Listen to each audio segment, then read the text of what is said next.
নন, যে জান্নাতি হলেন সেই সফল। দেখুন এরপর আল্লাহ বলতেছেন, আমার বান্দাবান্দি শোনো, তবু তো দুনিয়ার টাকা পয়সা নিয়ে অনেক গর্ব করো, প্রাউড করো, গর্ব করো, আমার তো দামি গাড়ি, 50 কোটি টাকার গাড়ি, 100 কোটি টাকার গাড়ি, গাড়ি বাড়ি, গাড়ি মজাদার বাড়ি, যা ইচ্ছা করো, দামি দামি ফ্ল্যাট, সব সিঙ্গাপুর থেকে, থাইল্যান্ড থেকে, তাইওয়ান থেকে আসে, বিদেশ থেকে নিয়ে আসে, জাপান থেকে নিয়ে আসে, গাড়ি বাড়ি সব কিছু গর্ব। আসলে দেখো আমি যে বৈধ অবৈধ কিছু দেখলাম না, অবৈধ টাকা কামাই করলাম, বৈধ বলে টাকা কামাই করলাম, বৈধ বলে কামাই করলে ঝামেলা নেই, মুক্তি পার হয়ে যাবে, সফলতা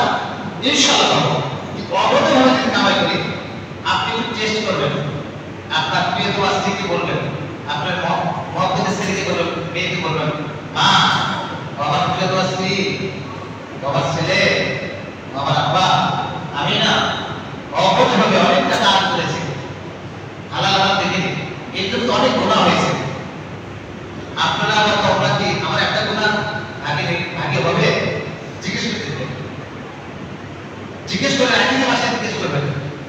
যে তোমাদের সুখ শান্তিতে আমি কি না করতেছি, 24 ঘন্টা মেহনত করি,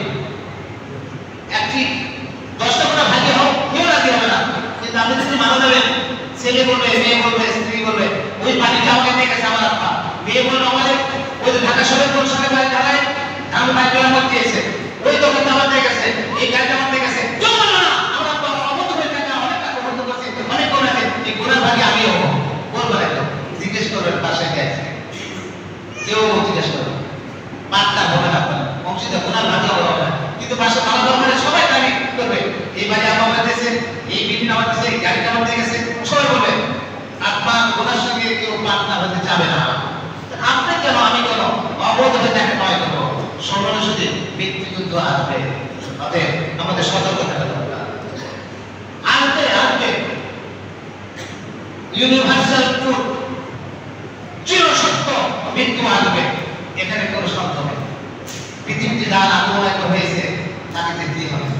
কিন্তু একটা জিনিস জানার কথা,